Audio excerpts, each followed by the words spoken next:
Hello and welcome to the West Ham Breakdown with me, Jack Ellerton, and my mate Callum Goodall, in a week where we were defeated once more by Brighton, losing 3-2 in possibly the most gutting and disappointing fashion possible.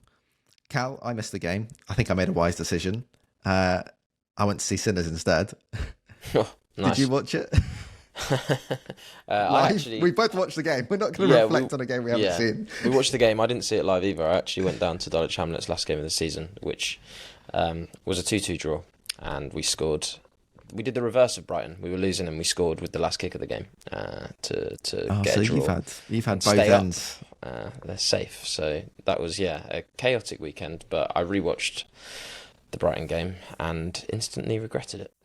But I guess the one benefit was that I watched it knowing that the disappointment was coming, so it didn't hit me in the same way that I'm sure it hit many West Ham fans who did suffer it live. But you can probably tell from the tone of our voice, incredibly frustrating. Starting the podcast off already sounding annoyed, both of us. Typical for me, came into it thinking, well, I already know the outcome. I'm not going to get annoyed, and then call for the last half an hour. I was practically screaming at my screen. I was so frustrated with a lot of what the players were doing on the pitch. We have to start with the really obvious overarching question. I think it's the best place to start, especially given Graham Potter's post-match press conference comments, where he was obviously furious with the outcome and really disappointed with really the state of the season and what's happened over the last 2 months. And it's an obvious question, but can we really sustain talking about positives, even though there are positives to take away, and there usually are positives to take away from any game, in the face of such continued really poor form with repeated negative elements that just don't seem to go away? It's certainly difficult to, isn't it? It's certainly difficult to, and largely that's because what felt like isolated incidents and isolated errors in the first few games have started now to become trends, and that's when it becomes really problematic for me. I think you would have hoped in those sort of first few instances where we sort of, not obviously given up is the wrong word, but sort of faded away in the last 10 minutes, that you'd then in the next few games see that rectified and see the players dig in and learn from those mistakes. And what's actually happened is that it's become compounded and become a regular occurrence, seemingly, which is really, really concerning. And as you rightly flagged, it's clearly something that's keeping Potter up at night, which is completely understandable. And I think there are positives, as you say, which we will pick out and highlight for sure. And I guess over the course of the game, 3-2 probably is a strange scoreline. I don't think it was a 3-2 game as such, and you see that with how crazy the Brighton goals are. But then it's all well and good saying, the underlying numbers suggest that it was a much closer game. But the fact of the matter is, you concede 2 really low XG chances because you allow them to have those chances with absolutely no pressure on it, either of them. So the numbers don't really tell you the full truth. And I think whilst it might suggest that it was close, there's some far more concerning things that underpin the numbers, I would say. Yeah, I mean, and also classic limitations of XG game. There were so many attacking situations for both sides that didn't actually translate to shots, and really dangerous attacking situations that both teams generated. That, I think story of the game really, for something that you can say about both sides, is that the ability to convert on promising situations was just way off the level that you expect from both of these teams. At least the consistency of that. There were some moments where it was really good, like Brian have whacked 2 in from range. So that's great conversion on not much opportunity. And then I think our goals are really good as well, particularly the second, the cross from Bowen in for Soucek diving header. It's a fantastic goal. But then there were other situations for both teams in the game. I mean, Brighton set pieces, they should have scored probably 2 from set pieces at least in the match, and then our slow cutbacks and crosses. I mean, I don't know how many chances we had from the. I mean, it was probably about 5 in the game where we had 3 opportunities to release low cutbacks or crosses from inside the box, and we obviously we converted one of those. but the others you feel got to do so much better in those scenarios. So it could have been actually quite a high scoring game when you look at the number of chances that both teams generated without necessarily getting good shots off. But we have to talk about sort of the last periods of matches. It's what we spoke about post Southampton. What the hell is going on here? What's happening? It's hard to know, isn't it? It's hard to know. It really is. And I think if we had the answers, Potter would have the answers, and we wouldn't be in this situation. It's just, it is really difficult, but it's also unforgivable. It's like, I'd understand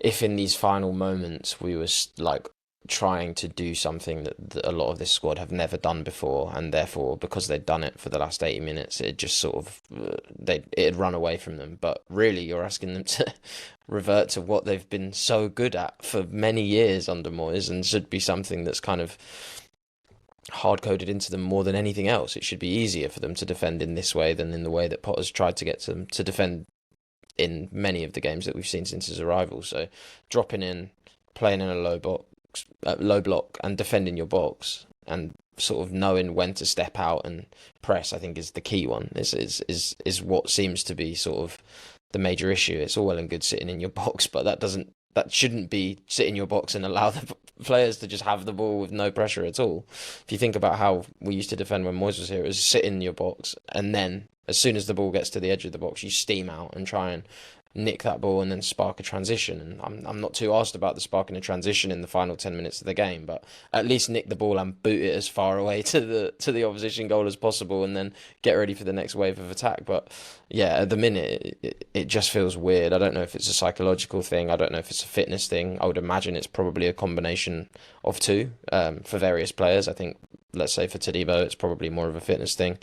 For other players, it's probably, and I hate to cast sort of aspersions like this, but there are certain players who just seem like their head's maybe not as in it as it has been previously. Obviously, it's impossible to really say that with any level of certainty, but I think at this point, maybe I am starting to cast judgments.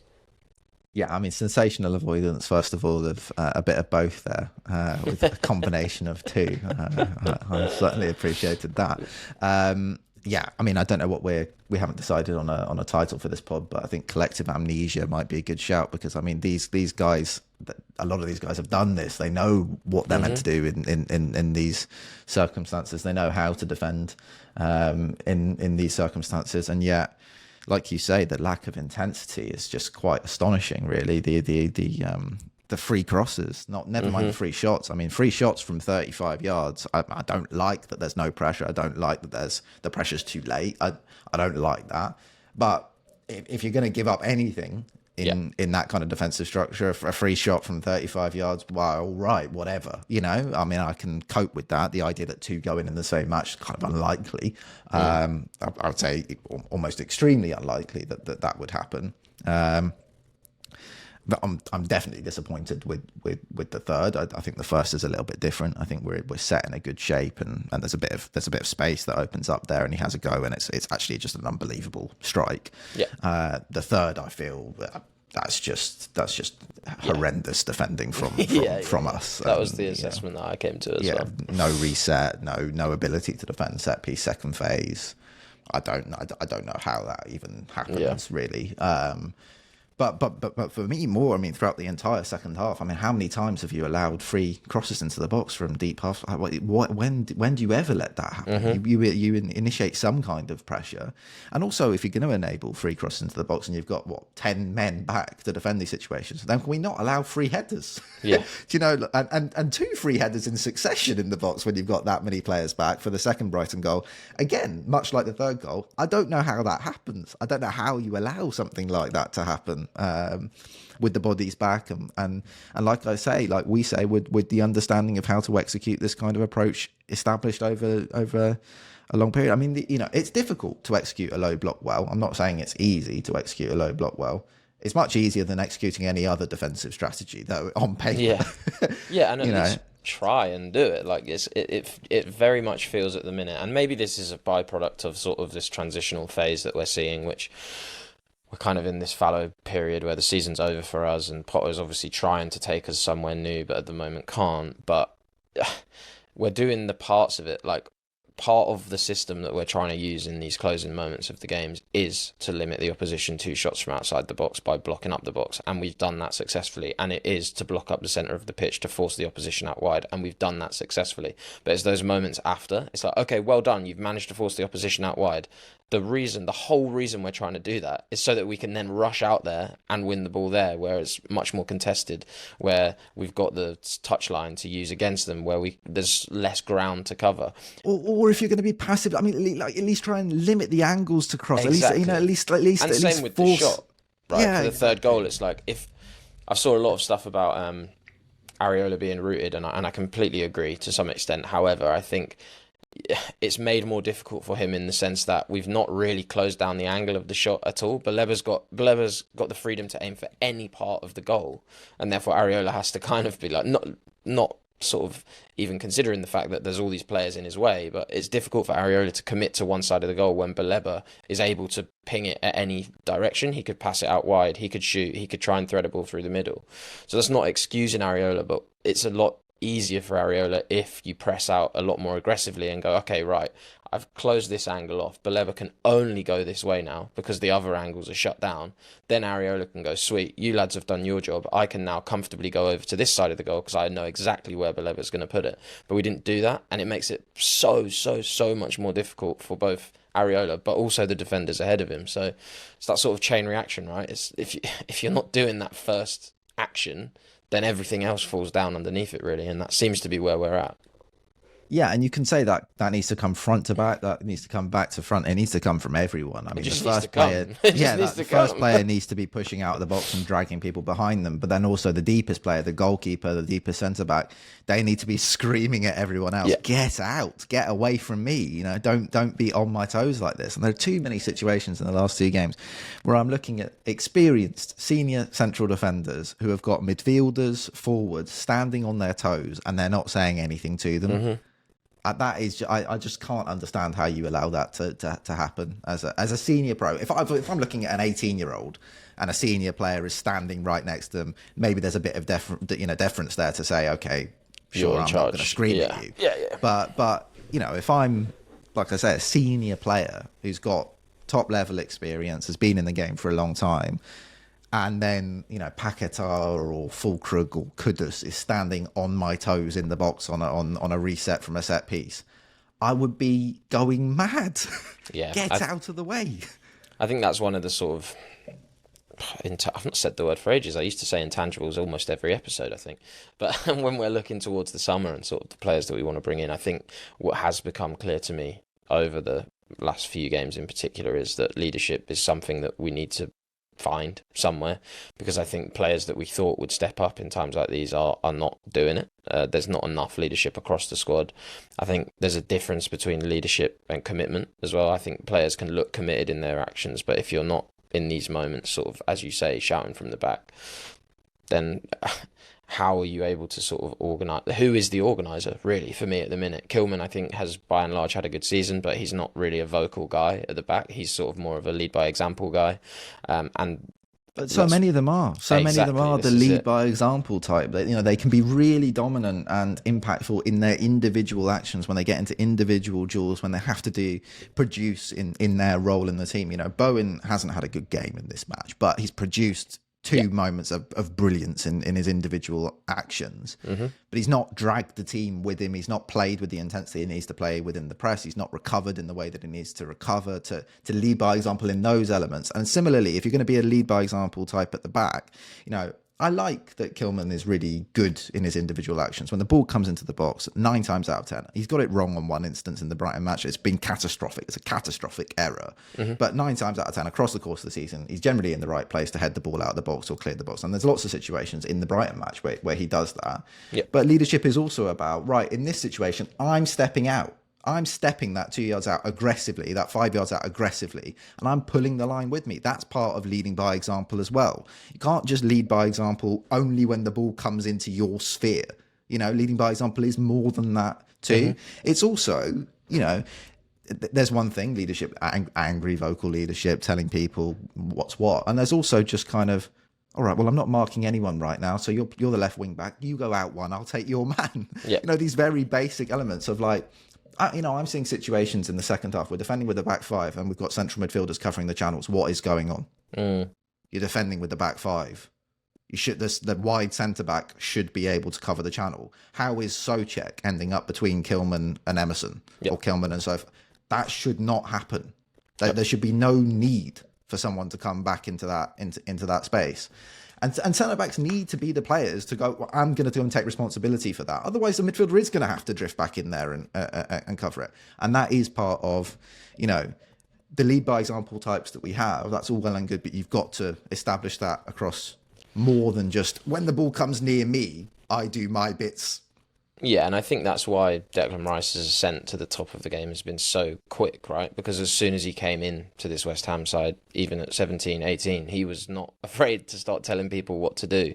And has, while he was at ours and then also for England and Arsenal, just marshals the entire team. He's not bothered about upsetting you or whether he should sort of defer to someone else. He's telling you, these are my standards. I know what I'm meant to do, and I also know what you're meant to do.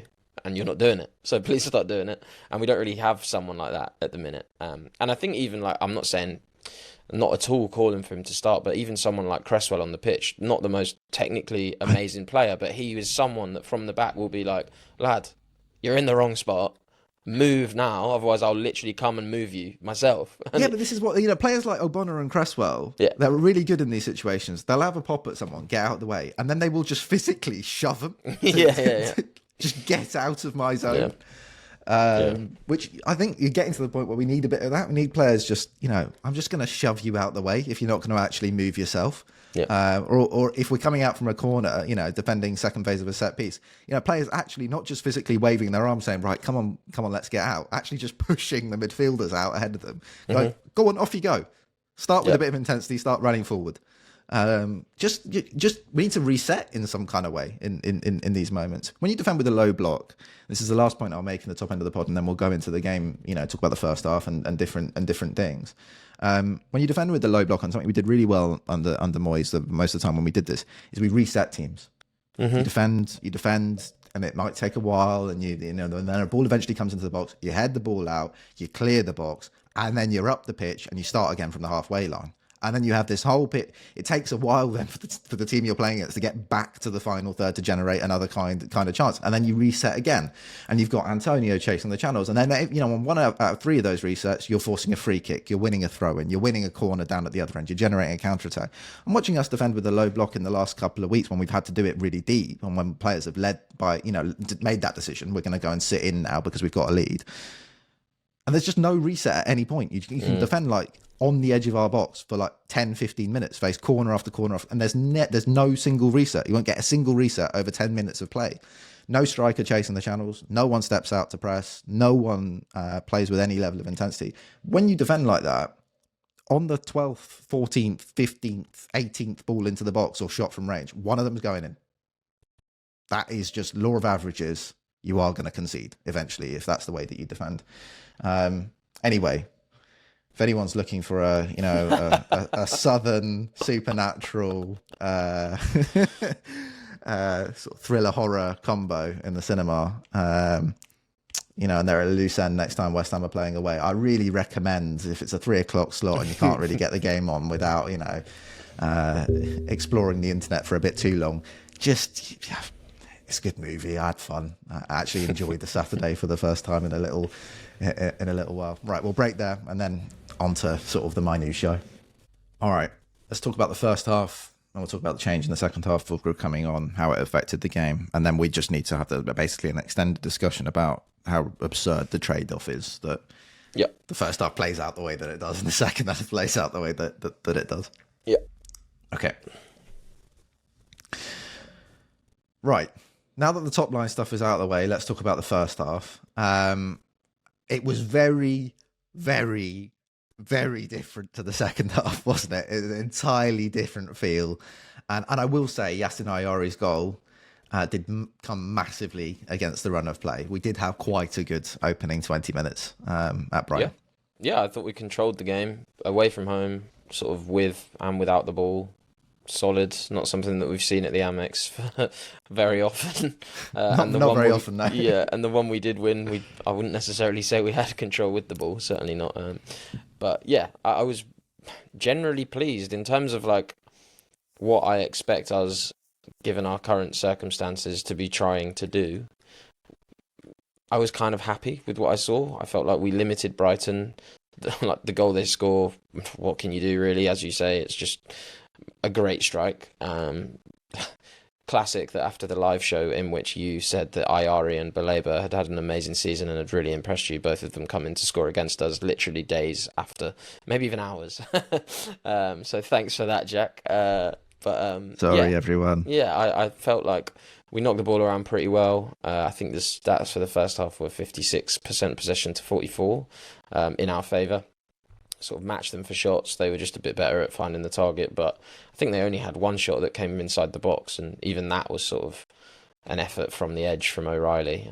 And we did a better job of getting in the box. And like you said at the top of the pod, there were moments where chances were created but didn't actually end in shots, which probably paints the picture of why the XG is so low in the first half for both sides. But yeah, by and large, I felt like it was fine, if not exciting, which is probably a good way to describe everything that's been going on for a lot of the season since Potter arrived.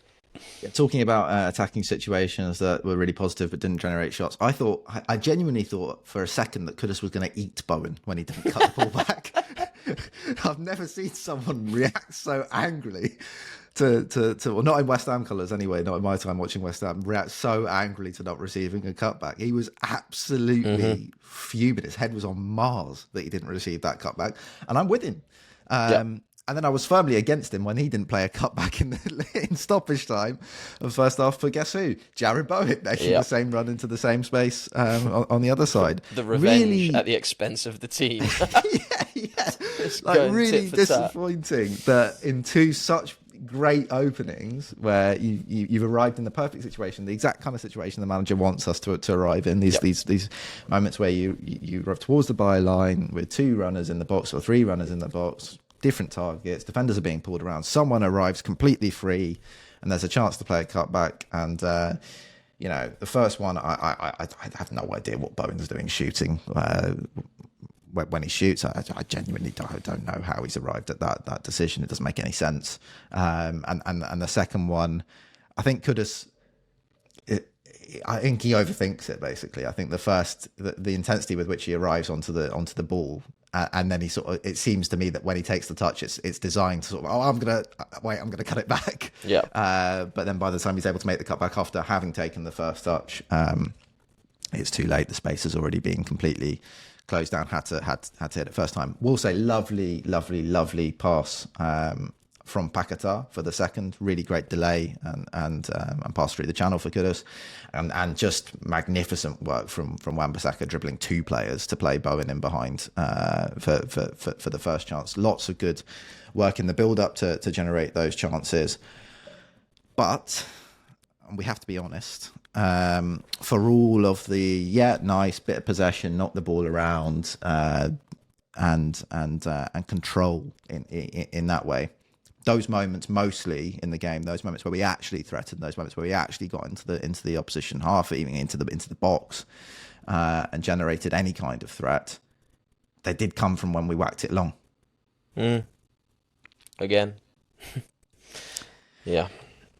Yeah, it's difficult, isn't it? It's difficult to assess watching a team that,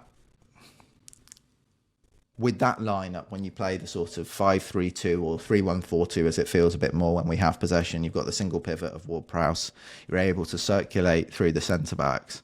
It's difficult to kind of watch us labour to actually generate anything in those situations, and then kind of confounding that even without a number 9, and obviously we'll talk about the second half and how much it's improved in the second half from an attacking perspective. Even without a number 9, you can whack the ball long, or you can generate sort of a broken field situation, whether that came from pressing or counter pressing.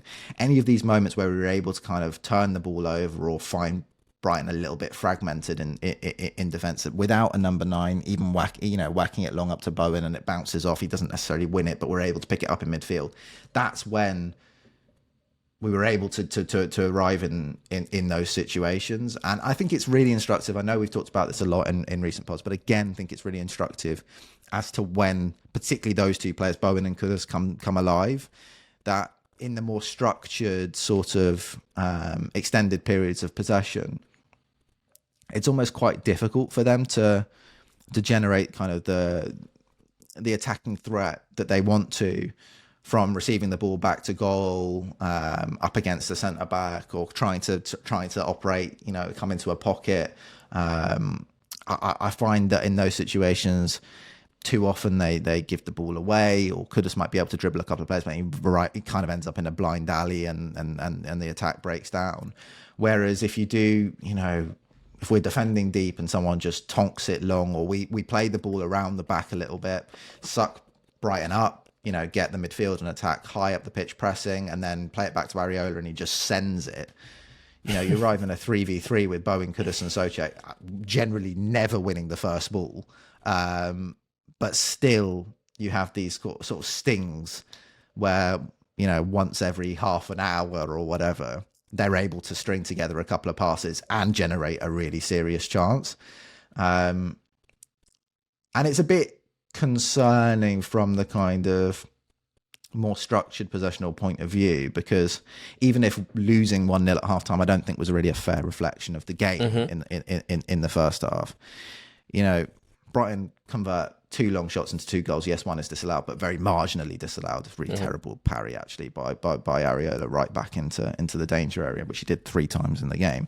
And we do what from all of the knocking it about?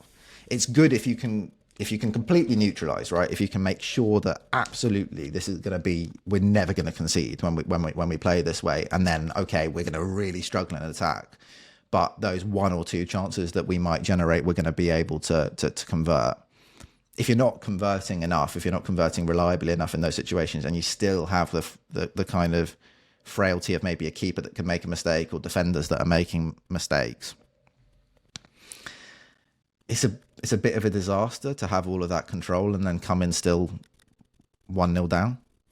Yeah, no, you're 100% right, and I think you've done a good job of sort of laying the land there, painting a picture of the situation. And I think all it does for me, which is kind of what each game seems to be doing at the minute, is just crystallising the argument that we've got a manager that needs a window. I know that's such a simple thing to say, but if I was going to try and extrapolate a positive from it, it is sort of, as you say, the system in itself. I can see what the system wants to be and how it might function. But as you've just said there, out of possession, we're let down by a goalkeeper consistently, who he seems to have done it in numerous games now. In the Bournemouth game as well, he was palming shots out into the danger zone, which is just not something I associate with Areola at all. And it's like, okay, the system can work to a point, but if you don't have that, like if the system does its job and then an individual makes errors that mean that the system is rendered redundant, then it's kind of, you're up shit's creek, right? And it's the same as you were saying with regards to the cutback moments, the amount of times we got in behind and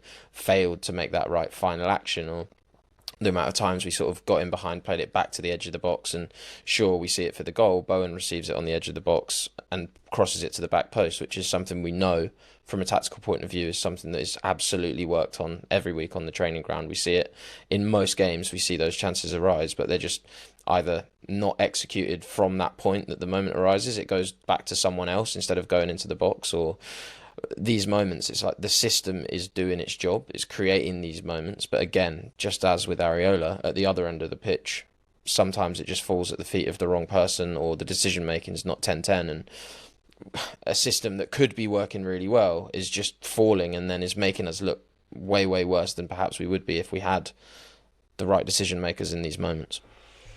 And crucially, I think we have to, say without a 9 pinning the centre backs, it's so much harder to convert on those cutback situations. It's so much harder to create in those situations, because it's there's less space kind of to easier. Attack, right? Exactly. And it's easier for a centre back because they're not being pinned by anyone to kind of just go, well, he's going to cut the ball back there. I'll just step out and nip in, intercept it, and clear the box, which we see actually doesn't happen for the eventual cutback goal that we score in the second half. In many ways, that leads us really nicely onto the second half. So we'll take a mini break here and then talk about that. So on to the second half, and we make a big change at half-time, and Ward-Prowse comes off for Füllkrug. And in many ways, I think that symbolises the basic trade-off that is forced by playing with loads of control in the first half, but not actually managing to get into the lead, nor keep the game at a neutral game state, so keep it level. And, well, let's address it now. That trade-off where you go pretty much from control enabler, but we can't really generate any chances, to number 9, we're going to generate some chances here. We're going to be seriously dangerous when we do arrive in the final third. To, all that nice control, like knocking the ball around stuff.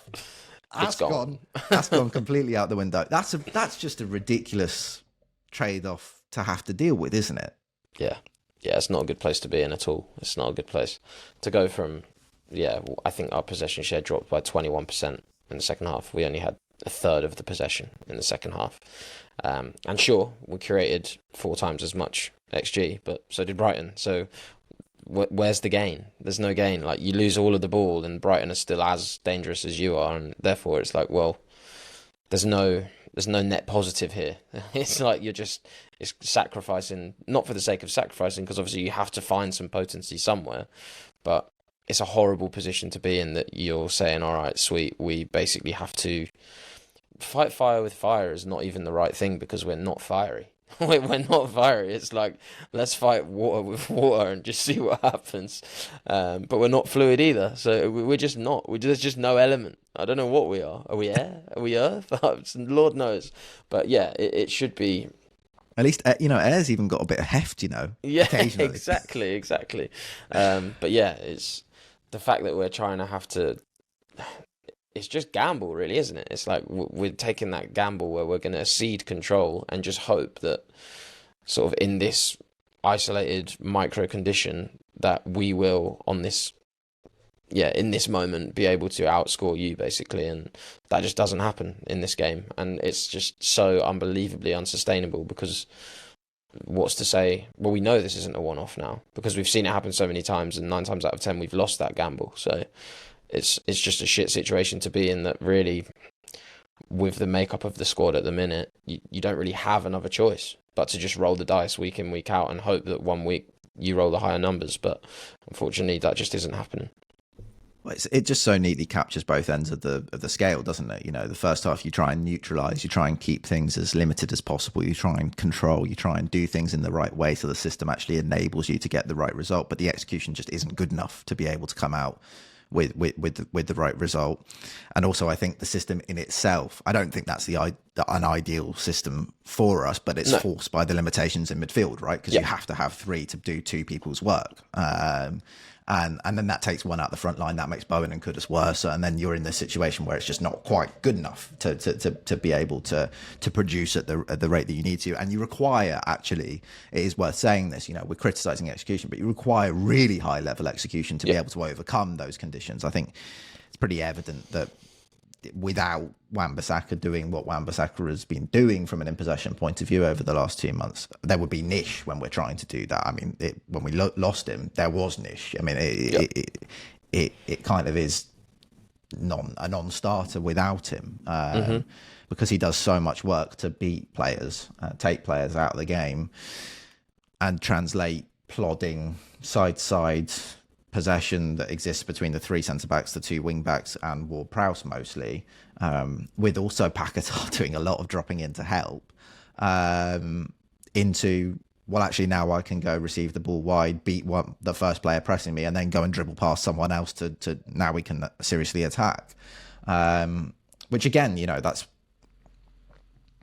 way too much pressure on a pinch point to be able to create anything. You have to have more than that. You can't just pass the ball to Wan-Bissaka and hope for the best 1 out of 3 times as a way of generating chances in a game, but then to be forced to trade off from that to, yeah, cool, we're just gonna be forced basically to go forwards every single time we get the ball because none of these players are able to, or we don't have a midfield that can have two players that can receive and pass with the right sort of tempo and accuracy, progress, but also, you know, help us control, whilst not just making us like non-existent defensively. So then you have to have kind of this balance between, you know, a guy like Soucek was really good every time he got the ball in this game. Like, played really, really well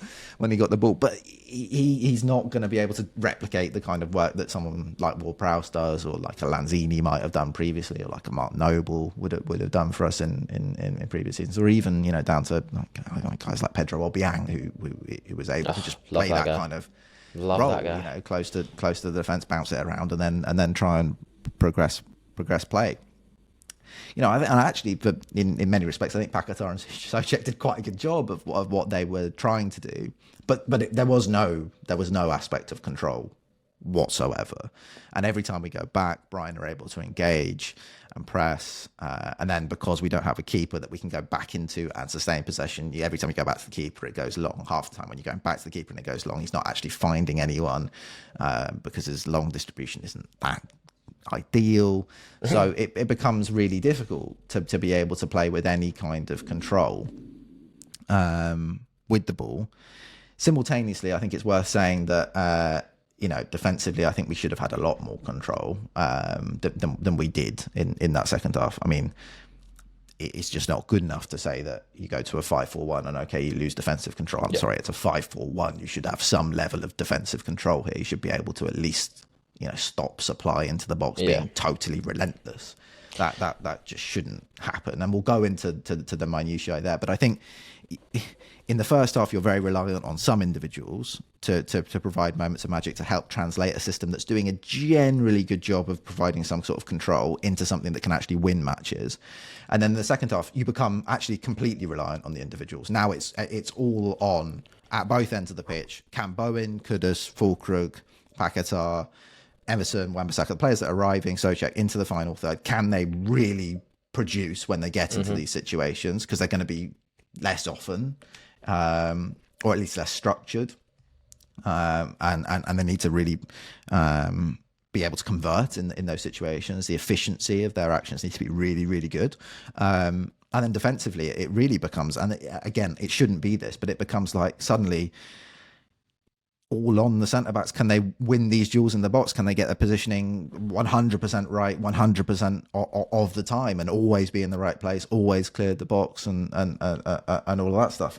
But yeah, just to pick up on the previous point that I made, you know, because I know you wanted to go on that, to be defending in a 5-4-1 in the second half as we were, and to receive pretty relentless supply into our own box, to defend corner after corner after corner, I think it's fair to say that's just inexcusable, isn't it? Yeah, that's what I was going to say.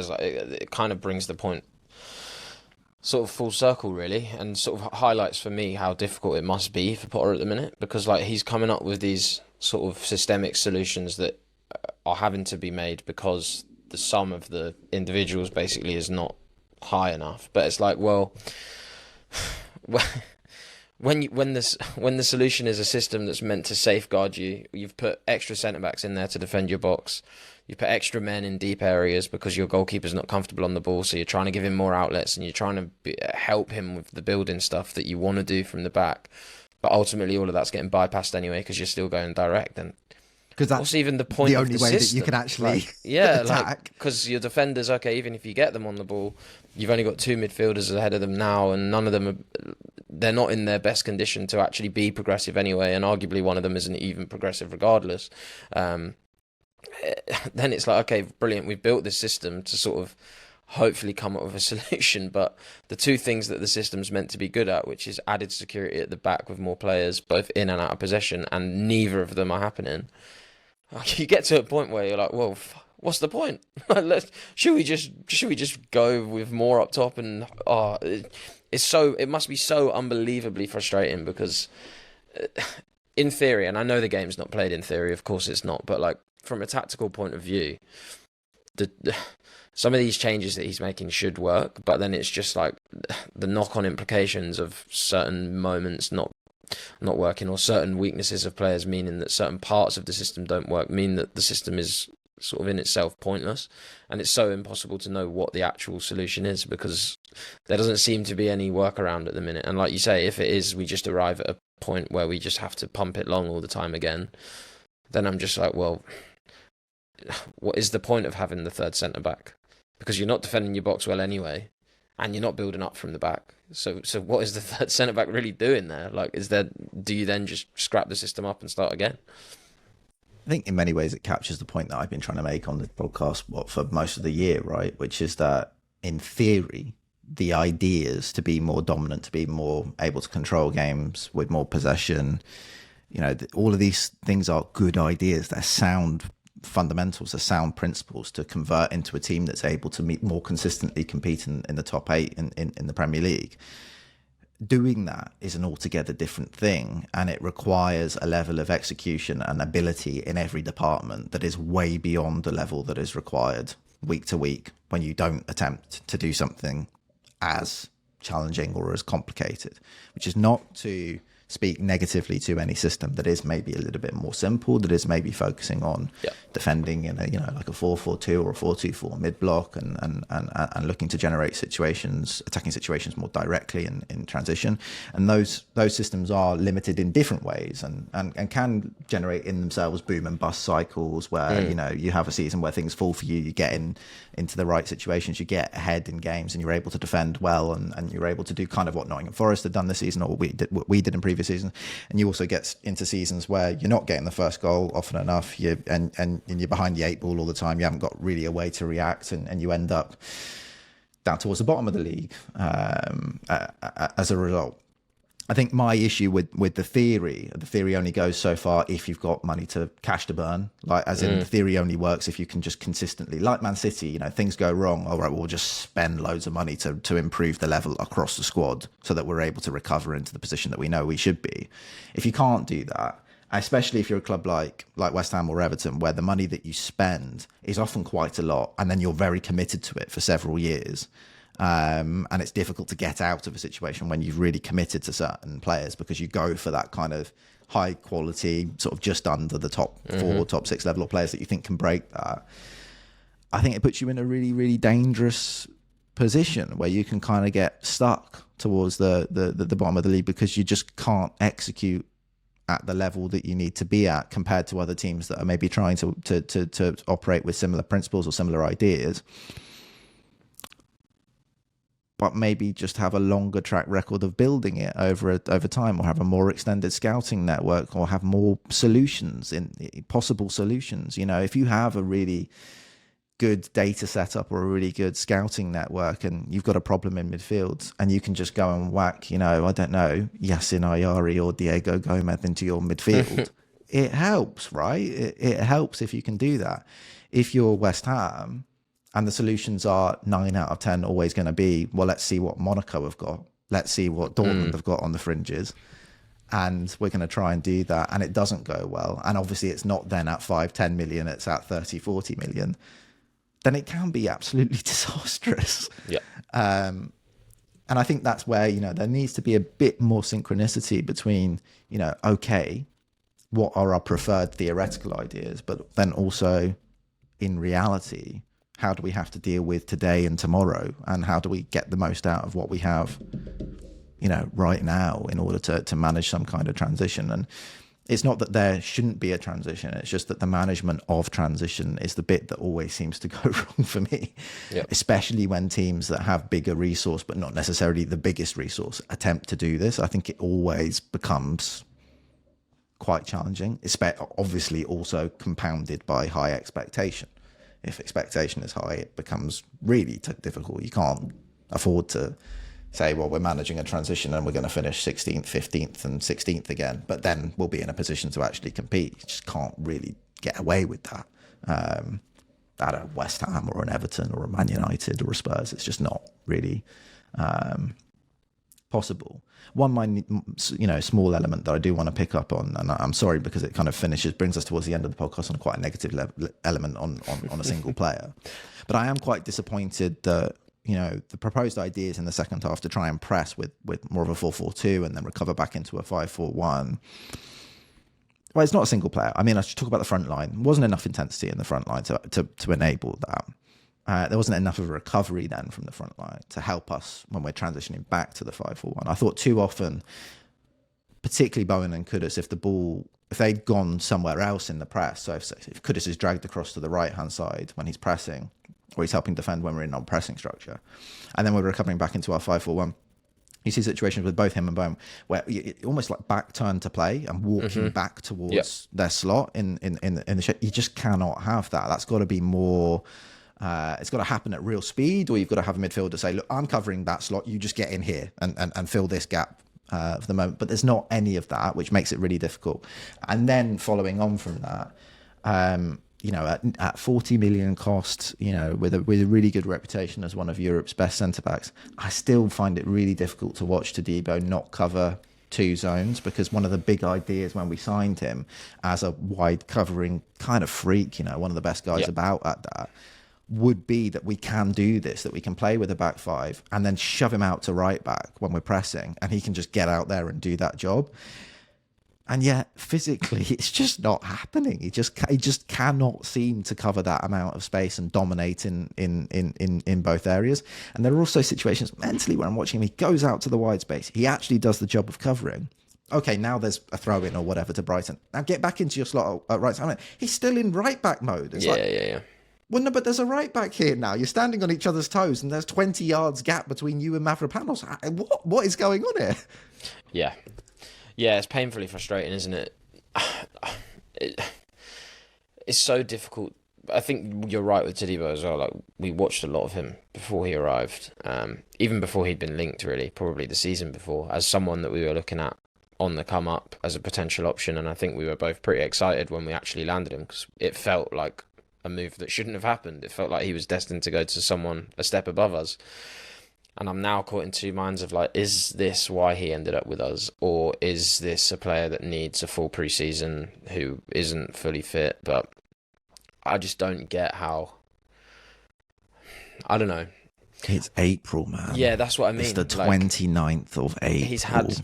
Yeah, a lot of people say about our players needing a full pre-season and stuff, but usually that's players that have joined a bit late and struggled to break into the first team and therefore need a full pre-season to then get the 90 minutes under their belt. But he's been playing, when he's fit, he's been playing week in, week out, really.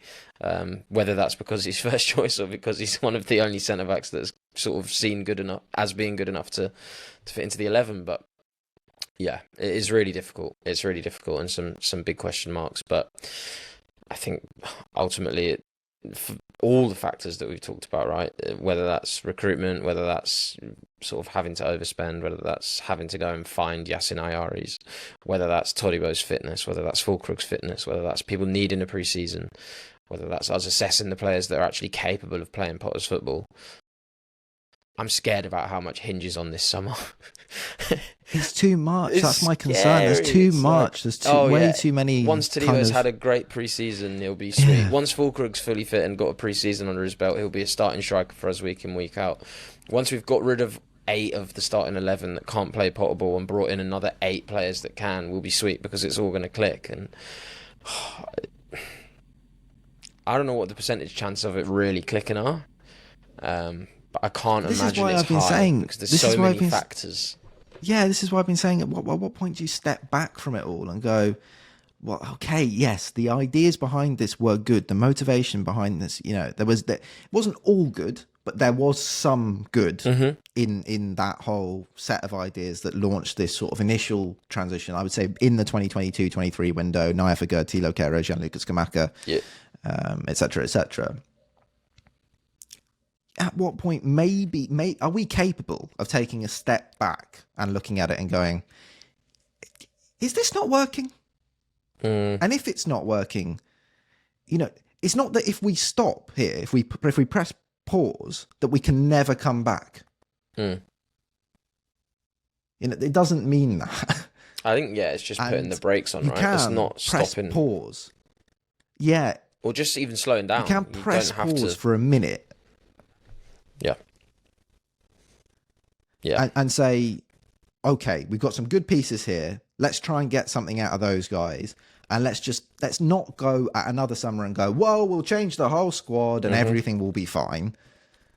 And say, no, we'll add a couple of pieces. They'll help us go in the direction that we want to go in, but they'll also help us cope with where we are right now. And that might mean that we don't want them for 6-7 years or whatever. We might see them as 3 years in the building or whatever it might be, or and that doesn't mean they're older players. It might mean they're younger players, but we're kind of setting a point that 5-year contracts, and in 2027, 28 we kind of want to be selling that player because we want to be moving on to a different sort of profile. That I think that has to at some stage become part of the thinking, because otherwise what I'm watching is, just ploughing forwards into disaster. And despite all of the feedback, which says this isn't going very well and it's not working and the results are not good, the performance is not good, the players don't look happy, the fans are not happy, we're spending lots of money and we're not getting good return on the amount of money that we're spending, we're apparently still going? Why? Yeah. What I will say, is sort of conscious of time and try and land on a positive, I guess, for the fans, is that I'm realistic in, like, a lot of fans I see on social media planning out their summer, and it's sell this guy, get rid of this guy, and bring in 10 players, 11 players and switch it up. I'm realistic in thinking that I don't see that as happening. I don't think that's possible, really. And I also don't think that Potter, Macaulay, Sullivan even are crazy enough to think that is deliverable.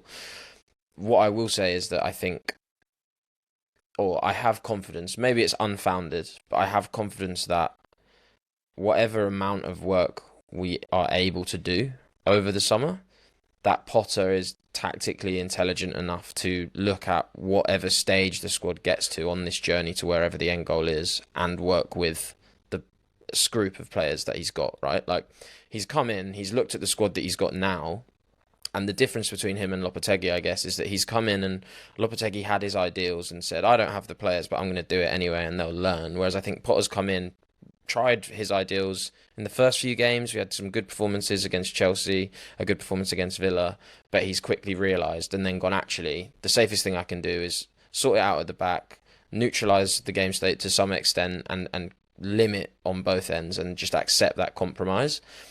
And I think and hope that once he's got rid of a few players that are limiting where he wants to get us to and brought in a few players, he can then take baby steps towards whatever the end goal is, rather than just going, sweet, I've got rid of these players and now I'm going to dogmatically stick to whatever my principles are. And I think he is the guy to oversee that gradual transition. It's just whether the club commit to a gradual transition or try and force his hand by doing some mass turnover and then going, right, deliver now. I think he'd be quite comfortable to go, sweet, we're now going to go aim for top 10 next season, and then the summer after that we'll bring in a few more players and then we'll go for push for top 8.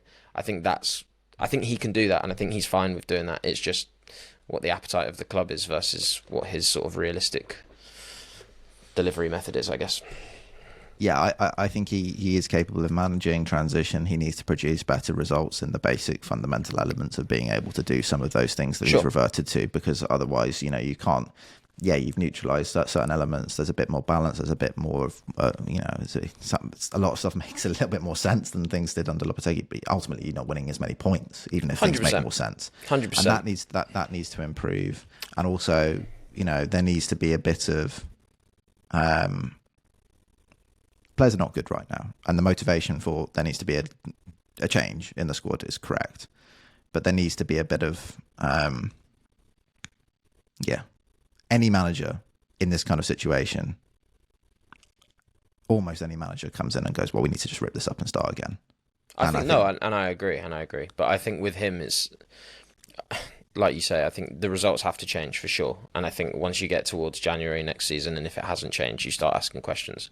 But I also think that he's come in, and I think any manager that's sort of pragmatic and came in and inherited this squad post Lopetegui would have reasonably done what he's done, right? He's looked at the squad available to him and gone, right, I accept that you have been told to play possession-based football and haven't done it.